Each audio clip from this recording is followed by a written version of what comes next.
Pozdravljeni. Na vrsto je prišel tudi nekoliko težko pričakovani zadnji briefing velike nagrade Avstralije. Poglejmo si skupaj, kaj vse moramo vedeti pred začetkom prve dirke v letošnji sezoni.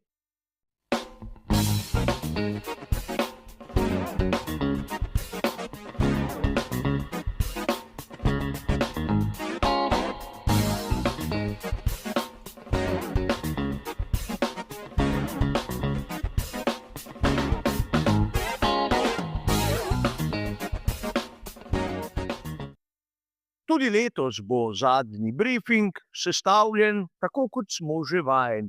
Najprej si bomo ogledali vse tisto, kar se je zanimivega zgodilo na kvalifikacijah.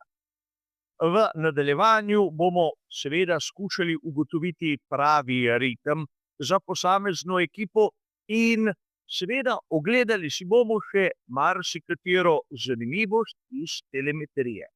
Na koncu bom predstavil moje osebno videnje glede možnih strategij. A začnimo s kvalifikacijami.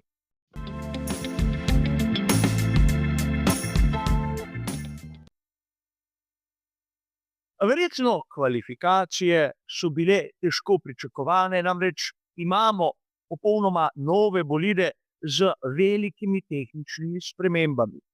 A verjamem, da marsikdo je bil dobesedno razočaran s tem polnjenjem baterij, s tem v navednicah varčevanjem. Ampak tako je.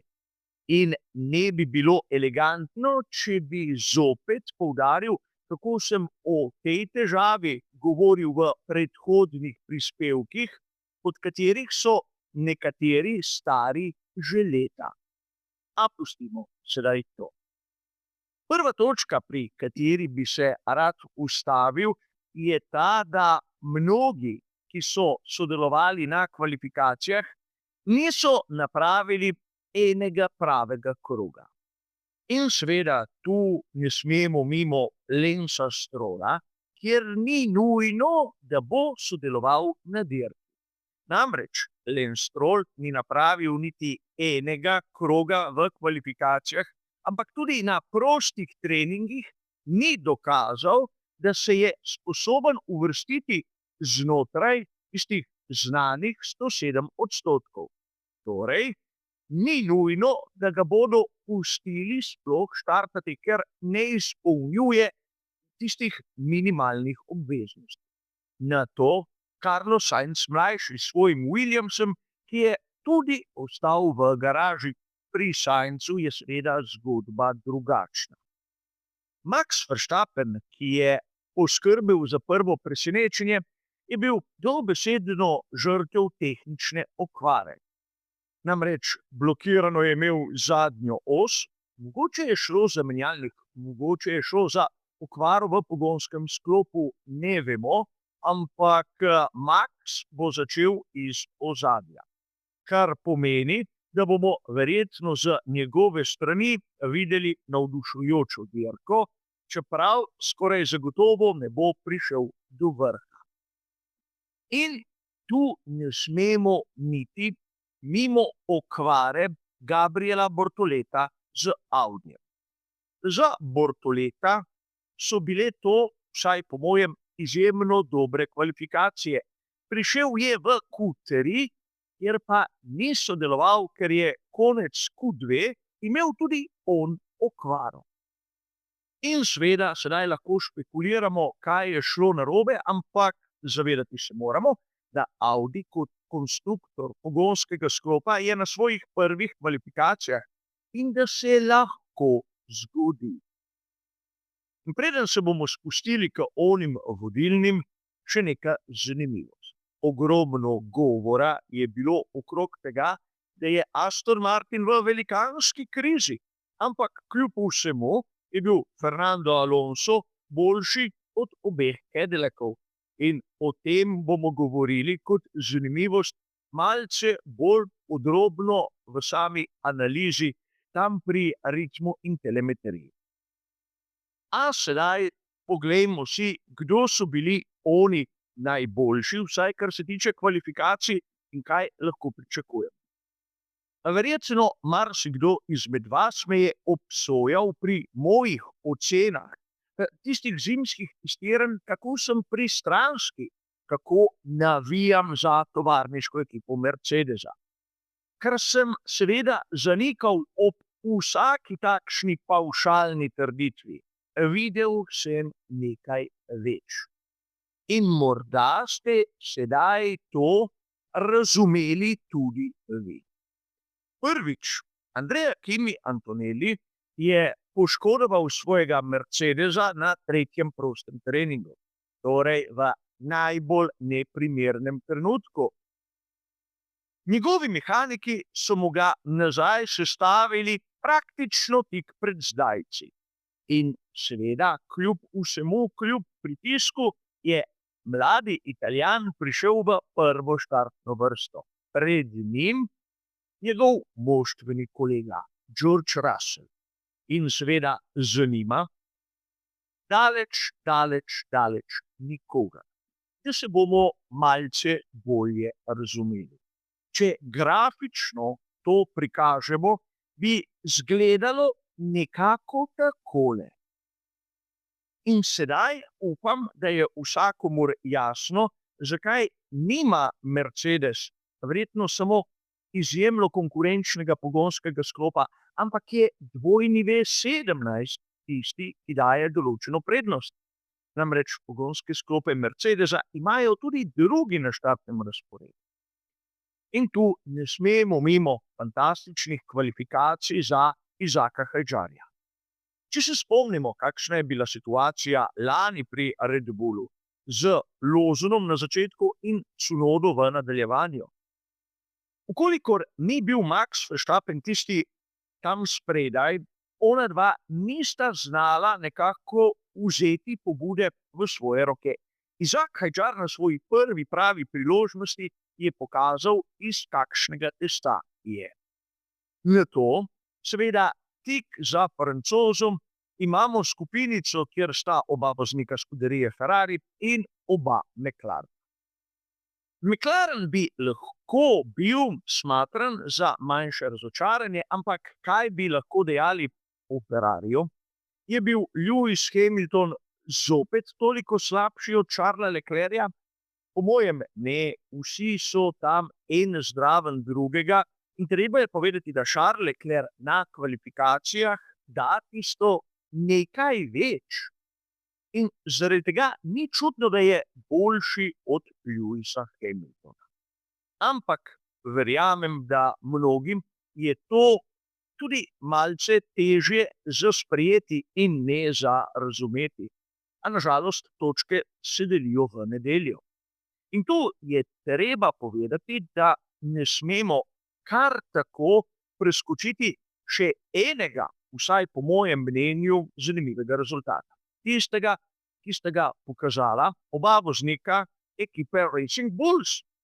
Namreč ne samo Liam Lawson, tudi Arvid Lindblad izjemno dobra na teh kvalifikacij. Oba sta se uvrstila v zadnji del. Sicer ne pričakujemo nekih višjih mest, ampak glede na izhodišče seveda izjemno dobro. Ampak, če pogledamo sedaj štartni razpored, je treba omeniti, da Andrea Kimi Antonelli je med kvalifikacijami povzročil rdečo zastavo, ker njegovi mehaniki niso odstranili tistega ročnega hladilnika iz njegovega Mercedesa. Kar pomeni, da bo sledila kazen. Upajmo le, da ne bo vezana na štartna mesta, da bo samo ekipa dobila finančni račun. A videli bomo, kaj se bo zgodilo. Do tega trenutka nisem še dobil nobenih uradnih poročil. A seveda, to ne spremeni dejstva, da je Mercedes korak pred drugimi. A poglejmo si seveda ritem in še kakšno zanimivost iz telemetrije.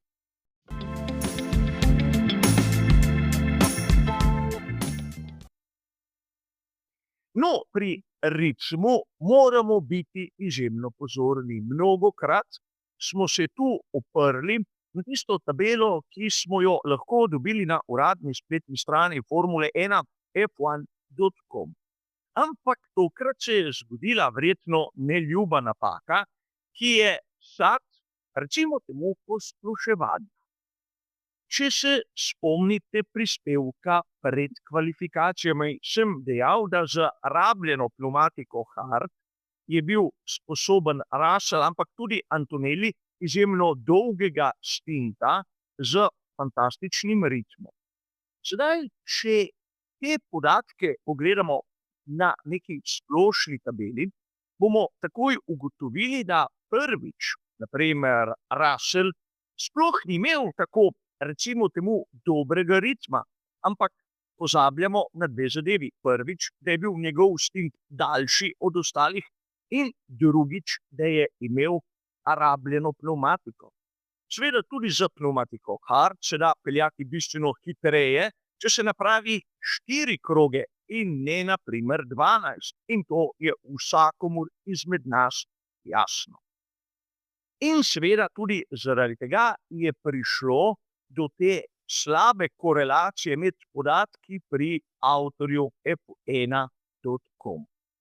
Seveda podobno napako je napravil tudi pri samih kvalifikacijah, kjer je tabela skorajda identična in videli smo po rezultatih, je napaka. Če pogledamo zadevo malce bolj strokovno, bomo lahko ugotovili, da tiste razlike, ki so jih objavili na spletnem portalu The Race, morda tudi po mojih izračunih kažejo malce bolj pravilno sliko. Mercedes ima prednost tudi na ritmu. In seveda ima tisti pravi kompromis med hitrostjo, oprijemom, zna imeti nekako celovit bolid.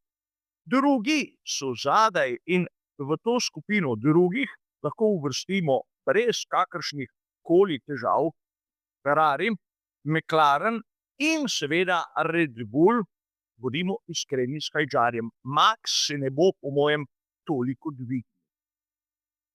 Za njimi zopet praznina in lahko bi dejali vsi ostali. Na koncu seveda Aston Martin in Cadillac. In tu bi najprej rad pokazal nekaj, kar bo zanimalo vse tiste, ki se pritožujejo nad stilom vožnje letos. Tu je telemetrija iz drugega prostega treninga, kjer bi lahko opazili nekaj zanimivega. Poglejte si, v kakšni prestavi je vozil Andrea Kimi Antonelli. Ste opazili, da na mnogih delih je imel prestavo nižje kot ostala dva v tej primerjavi. Torej, pomembno je tudi polniti baterijo in to seveda napraviš, ko imaš prestavo nižje, ampak če upoštevamo to v skupni sliki, bomo ugotovili, da Antonelli oziroma Mercedes ni bil tako počasen, kot so nekateri mislili. Le drugačen stil vožnje je imel, polnil je baterijo, medtem ko so jo drugi praznili, samo tako v razmislek.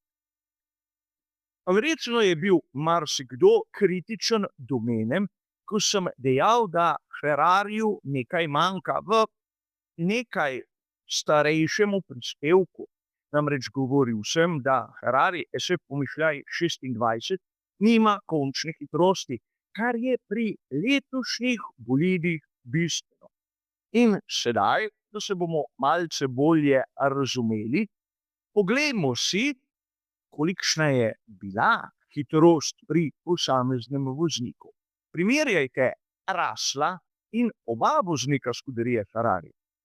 Če malce zaokrožimo, skorajda 10 km/h. In to je pomembno. Namreč koncept celotnih bolidov temelji na končni hitrosti in ne toliko na oprijemu. In sedaj, če malce povzamemo, bi lahko rekli, da kvalifikacije so pokazale, kako je pri Mercedesu nekako razvidno, da so zadeli tisto pravo razmerje. medtem ko so se nekateri orientirali na primer, malce višjo končno hitrost ali malce boljši oprijem, so oni znali dobiti pravi kompromis. In sedaj zanimivost. Govorili smo o tem, da Fernando Alonso je bil kljub vsemu hitrejši na kvalifikacijah od obeh Cadillacov. In tu bi vam rad nekaj pokazal.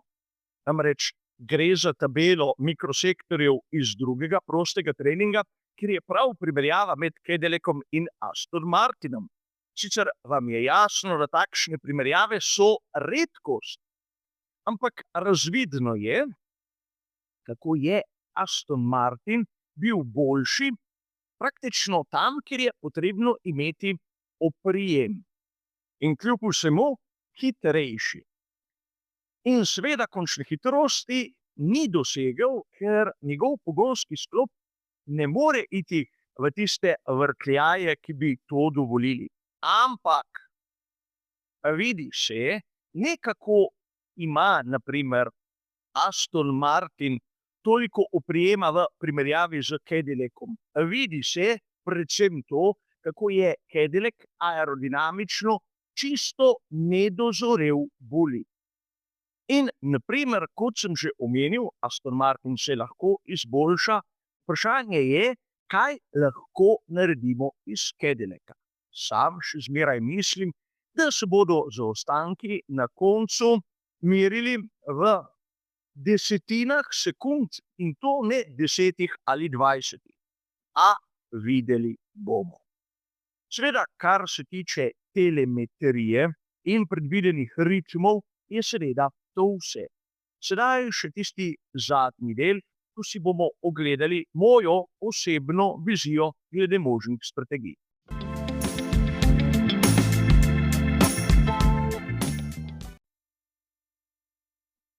Kot običajno je treba zopet poudariti, da gre za moje predvidevanje, za mojo teorijo, ki je absolutno lahko napačna, ampak nisem jo prepisal od nikoder. In treba je še enkrat poudariti tisto, kar smo povedali v uvodnem prispevku. Namreč, da so znižali najvišjo hitrost v pit laneu iz 80 na 60 km/h.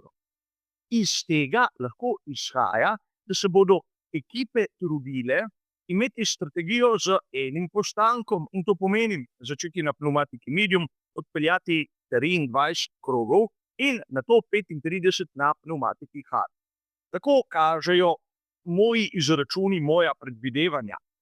Ampak, ker se napoveduje asfalt z temperaturo 45 stopinj, bi lahko bili prisiljeni tudi na strategijo z 2 postankoma. In seveda tu je možno zopet začeti na pneumatiki medium, odpeljati 18 krogov, nato 23 na pneumatiki hard in zadnji stint na približno tistih 17 krogih pneumatike medium.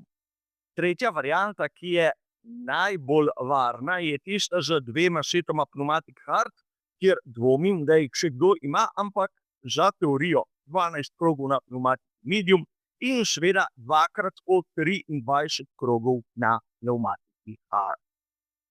Ampak sedaj mislim, da imamo dovolj podatkov, da bomo lahko lažje spremljali to letošnjo prvo veliko nagrado. Hvala za vašo pozornost in nasvidenje.